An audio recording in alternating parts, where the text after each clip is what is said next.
अस्सलाम वालेकुम स्टूडेंट्स, मैं हूं राव जहांज़ेब अपने यूट्यूब चैनल फिजिसिस्ट जहांज़ेब के साथ। स्टूडेंट्स, आज के लेक्चर में हम सर्कुलर मोशन से सेंट्रीपिटल फोर्स, सेंट्रीफ्यूगल फोर्स और बैंक ट्रैक्स को डिस्कस करेंगे। तो चले हम अपनी बात स्टार्ट करते हैं किससे जी? Centripetal force.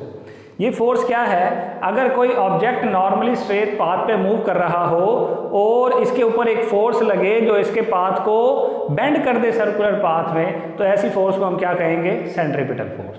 तो यहाँ पे लिख लेते हैं जी, कौन सी फोर्स जो किसी भी बॉडी के नॉर्मली स्ट्रेट पाथ को, ठीक है जी, नॉर्मली स्ट्रेट पाथ को बेंड कर दे, किस में? सर्कुलर पाथ में। तो ऐसी फोर्स को कहते हैं सेंट्रीपिटल फोर्स। और ये जो फोर्स होती है ये सेंट्रीपिटल एक्सेलरेशन पैदा करती है, जो कि सेंट्रीपिटल फोर्स की ही डायरेक्शन में होता है, जिसको हम AC से शो करते हैं। तो यहाँ पे देख लेते हैं कि वो जो सेंट्रीपिटल एक्सेलरेशन और सेंट्रीपिटल फोर्स होते हैं वो किस डायरेक्शन में होते हैं? वो जी टूवर्ड्स द सेंटर होते हैं, दोनों, सेंट्रीपिटल फोर्स भी और सेंट्रीपिटल एक्सेलरेशन भी, टूवर्ड्स द सेंटर। ठीक है, सेंट्रीपिटल फोर्स और सेंट्रीपिटल एक्सेलरेशन। तो अब हम देख लेते हैं इसके डिफरेंट फार्मूलाए कि इसके फार्मूलाए क्या क्या हो सकते हैं। आपको याद होगा सेंट्रीपिटल फोर्स का आपने फार्मूला पढ़ा हुआ है, Fc is equal to mv square over r। ये आपने एक सेंट्रीपिटल फोर्स का फार्मूला पढ़ा हुआ है। इसी से अगर v की जगह r ओमेगा पुट कर दें तो क्या होगा? तब ये फार्मूला किस तरह बन जाएगा? Fc is equal to mr omega square, ये बन जाएगा। अगर इसी फार्मूले में ओमेगा की जगह 2πf पुट कर दें, ओमेगा बराबर होता है ना 2πf के, तो क्या फार्मूला बनेगा? Fc is equal to 4π square mr/f square, ये बन जाएगा फार्मूला। और इसी तरीके से अगर आप इस ओमेगा की जगह 2π/t पुट कर दें तो क्या बनेगा? Fc is equal to mr और इसके साथ क्या आ जाएगा? ये 4π स्क्वायर ओवर t स्क्वायर। ये भी आपके पास एक सेंट्रीपिटल फोर्स का फार्मूला है। अब इन फार्मूलाए की मदद से हम और भी डिफरेंट चीज़ें निकाल सकते हैं। वो क्या होंगी देखते हैं। पहला formula Fc is equal to mv square over r। यहाँ से ये स्पीड निकालनी हो तो क्या होगा? v is equal to rfc over m। और चूंकि स्क्वायर था तो स्क्वायर खत्म करेंगे तो क्या आ जाएगा? Square root. पहला फार्मूला निकला है। यहां से देखें हम क्या निकालेंगे? Angular speed. अब अगर एंगुलर स्पीड यहां से निकालनी है तो किसके बराबर आ जाएगी? Omega is equal to Fc over mr और क्या आ जाएगा? स्क्वायर रूट, क्योंकि स्क्वायर था। यहां से हम फ्रीक्वेंसी निकाल सकते हैं। फ्रीक्वेंसी का क्या हो जाएगा जी? F is equal to 1 over 2π square root of Fc over mr। ये फ्रीक्वेंसी का फार्मूला हो गया आपके पास। यहीं से आप टाइम पीरियड का भी निकाल सकते हैं। देखें यहाँ पे मैं टाइम पीरियड का लिख रहा हूँ, t is equal to 2π square root of mr over Fc। ये टाइम पीरियड का फार्मूला हो गया आपके पास। तो डिफरेंट फार्मूला है, इसी की मदद से हम निकाल सकते हैं। अब नेक्स्ट देखते हैं कि इसकी वेक्टर फॉर्म कैसी होगी। तो वेक्टर फॉर्म हम लिख रहे हैं यहाँ पे Fc is equal to mv square over r, magnitude हो गया, और इसके साथ यूनिट वेक्टर r लगाएंगे जिसके साथ क्या होगा? नेगेटिव। नेगेटिव क्यों है? क्योंकि ये हमेशा सेंटर की तरफ या मीन पोजीशन की तरफ होती है, तो इसलिए नेगेटिव है।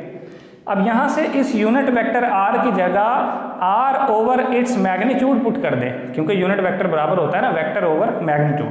तो क्या होगा? mv square over r square, क्योंकि r vector over r magnitude, तो मैग्नीट्यूड मैग्नीट्यूड से मल्टीप्लाई होगा r स्क्वायर, और ये r वेक्टर यहाँ पे आ जाएगा और माइनस स्टार्ट में आ जाएगा। ठीक है, तो ये आपके पास एक शक्ल क्या होगी इसकी जी? Fc is equal to minus mv square over r square और साथ r का वेक्टर। एक तो ये शक्ल हो गई इसकी। अब अगर हमने निकालना हो इसी को किसमें? एंगुलर मोशन की फॉर्म में, तो v square over r square बराबर होगा ओमेगा स्क्वायर के। तो Fc is equal to mr, ठीक है ये वाला, और ओमेगा स्क्वायर, साथ माइनस भी लगा दें, तो ये वेक्टर फॉर्म होगी, वेक्टर फॉर्म में इसके साथ आएगा माइनस, मैग्नीट्यूड फॉर्म में नहीं आएगा। अब हम बात करते हैं सेंट्रीपिटल एक्सेलरेशन। तो सेंट्रीपिटल एक्सेलरेशन क्या होता है जी, आपने पढ़ा हुआ है formula AC is equal to V square over R, एक ये फार्मूला है सेंट्रीपिटल एक्सेलरेशन।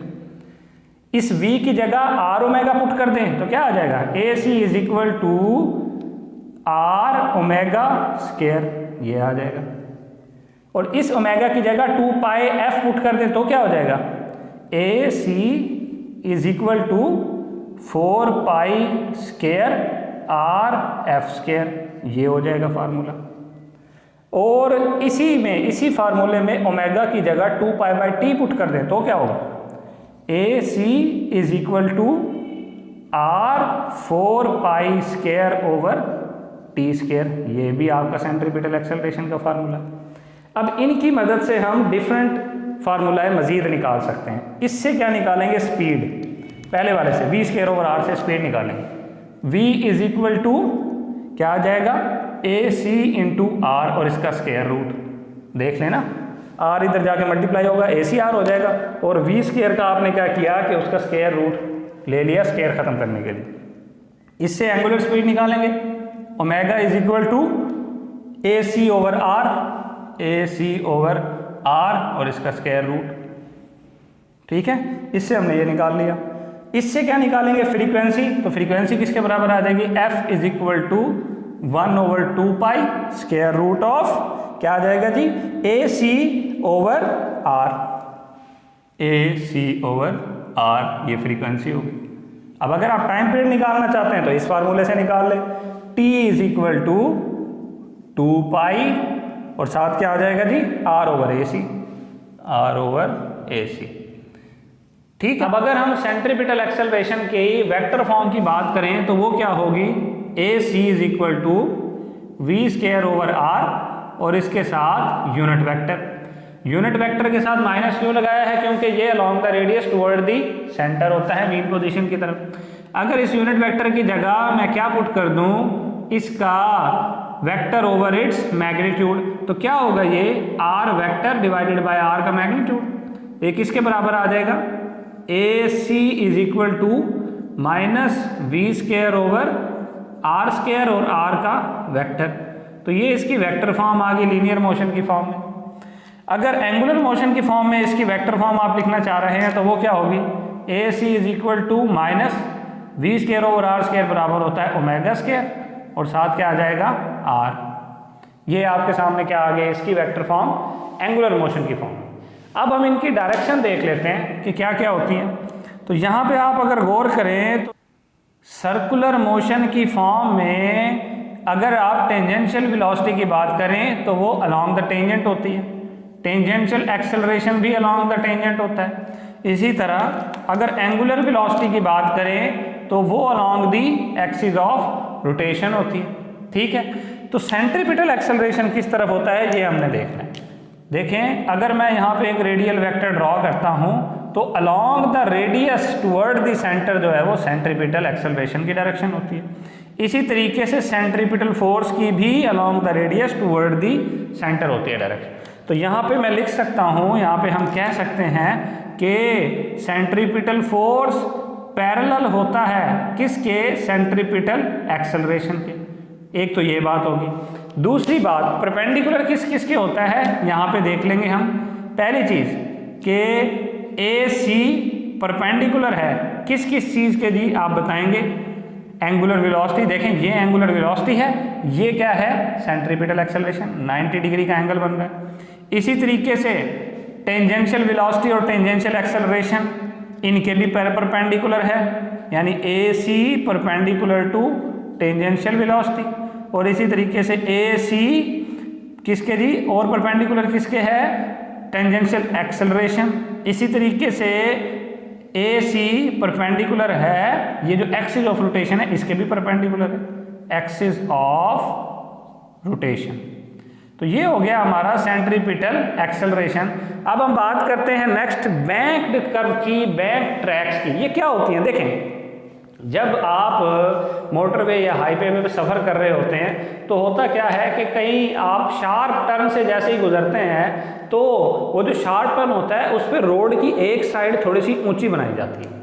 वो क्यों बनाई जाती है? वो इसलिए बनाई जाती है ताकि टर्न लेते वक्त गाड़ी को जो नेसेसरी सेंट्रीपिटल फोर्स की ज़रूरत होती है वो उसको प्रोवाइड हो जाए। अगर ऐसा हो कि ये ट्रैक स्ट्रेट ही हो और ऐसे ही मूव कर रहा हो तो टर्न लेते वक्त गाड़ी को नेसेसरी सेंट्रीपिटल फोर्स नहीं मिलेगी और गाड़ी उलट भी सकती है, जिसकी वजह से क्या किया जाता है कि ट्रैक की एक साइड थोड़ी सी ऊंची बनाई जाती है। इसकी वजह से गाड़ी को नेसेसरी सेंट्रीपिटल फोर्स मिल पाती है। ठीक है, तो यहाँ हम देखेंगे कि बैंक ट्रैक पे जो सेंट्रीपिटल फोर्स मिलती है वो किस वजह से मिलती है? दो चीज़ों की वजह से मिलती है। तो बता देता हूँ, यहाँ सेंट्रीपिटल प्रोवाइड की जा रही है किन चीज़ों की वजह से? एक तो फ्रिक्शन, किन चीज़ों के दरमियान? Friction between road and tyre. ठीक है, और दूसरी क्या होती है? Component of weight. किसका जी? Component of weight. किसका वेट? कार का वेट अलोंग दी रेडियस।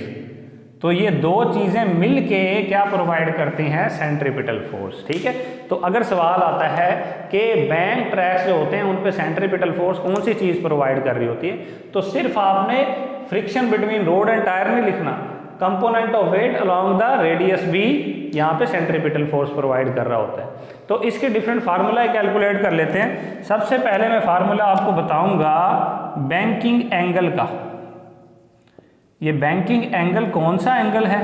तो ये बैंकिंग एंगल क्या होता है कि मेन रोड जो होता है उसकी एक साइड जो ऊपर कर दी जाती है, अब वो एक्स एक्सिस के साथ कितना एंगल बना रही है, इसको बैंकिंग एंगल कहते हैं। तो ये बैंकिंग एंगल हम कैसे कैलकुलेट कर सकते हैं? Theta is equal to tan inverse V square over G R. ये आपके सामने है जी बैंकिंग एंगल का फार्मूला।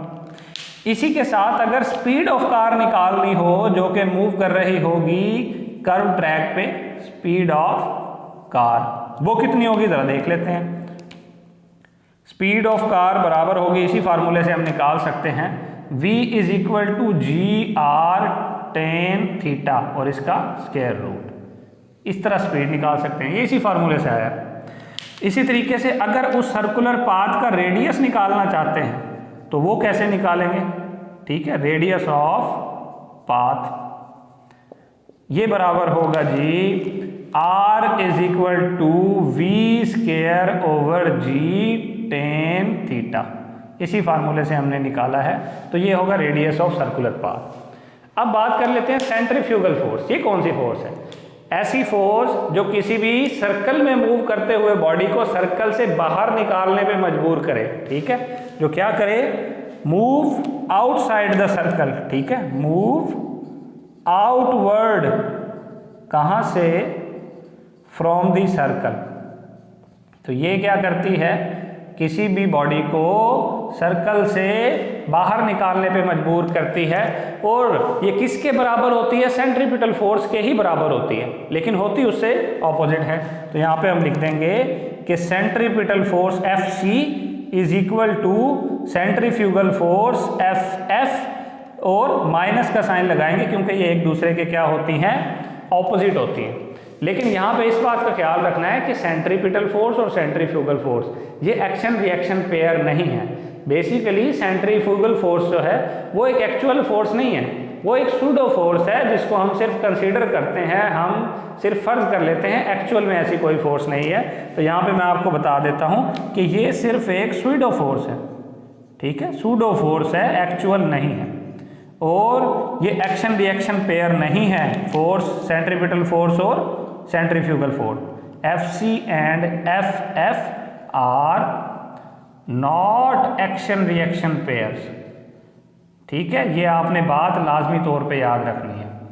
तो चलें अब आगे चलते हैं एक MCQ के ऊपर, जो कि बड़ा ही इंपॉर्टेंट MCQ है। और किस लिहाज से इंपॉर्टेंट है? इस लिहाज से इंपॉर्टेंट है कि यहाँ पे आपको टेक्निक भी बताएंगे हम इस तरह के MCQ को करने की। कई इस तरह के सवालात होते हैं ना जिनमें आता है कि जी एक चीज़ डबल कर दे तो दूसरी चीज़ पे क्या इफेक्ट पड़ेगा। तो वो हम देख लेते हैं। यहाँ पे देखिए वो कह रहे हैं एक बॉडी जो कि सर्कुलर पाथ में मूव कर रही है उसका रेडियस डबल कर दिया जाए तो उस पर एक्ट करने वाली सेंट्रीपिटल फोर्स कितनी होगी, जबकि उसकी एंगुलर स्पीड कांस्टेंट रहनी चाहिए। तो आपको अगर कहा जाए आप क्या करेंगे जी, सेंट्रीपिटल का फार्मूला देखेंगे, Fc is equal to mv square over r। यहाँ से Fc और r का क्या रिलेशन बन रहा है, इनवर्स। तो क्या आपको क्या कहा है कि रेडियस क्या करना है, डबल करना है, तो फोर्स कितनी होनी चाहिए, हाफ हो जाएगी क्योंकि इनवर्स रिलेशन है। लेकिन ऐसा नहीं है, आपने क्या करना है, आपने गिवन डाटा को देखना है। गिवन डाटा में आपने जो फार्मूला यूज करना है वो कौन सा करेंगे, आप डाटा देखेंगे, इसमें 3 चीजें होना जरूरी है। कौन कौन सी, एक वो जो कि मालूम करनी है, यानी जैसे यहाँ पे सेंट्रीपिटल फोर्स मालूम करनी है। दूसरी वो जिसको डबल करना है, ट्रिपल करना है, हाफ करना है, यानी कि चेंज करना है, जो कि यहाँ क्या है, रेडियस।